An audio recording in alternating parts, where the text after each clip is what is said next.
ఖచ్చితంగా మయన్మార్ భూకంపం వివరాలను తెలుగులో అందిస్తున్నాను.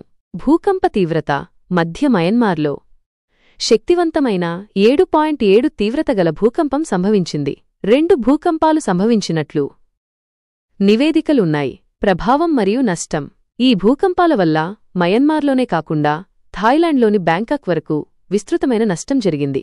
నిర్మాణంలో ఉన్న ఒక స్కైస్క్రాపర్తో సహా బ్యాంకాక్లో భవనాలు కూలిపోయినట్లు నివేదికలున్నాయి. కార్మికులు శిథిలాల కింద చిక్కుకున్నారనే ఆందోళనలున్నాయి. మయన్మార్ మరియు థాయిలాండ్లో మరణాల సంఖ్య 150 దాటింది.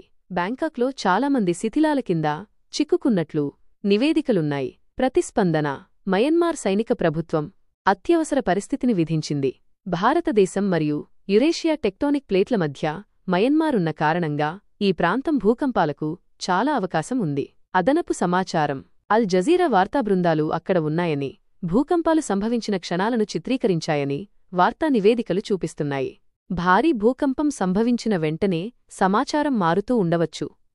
సహాయక మరియు అంచనా ప్రయత్నం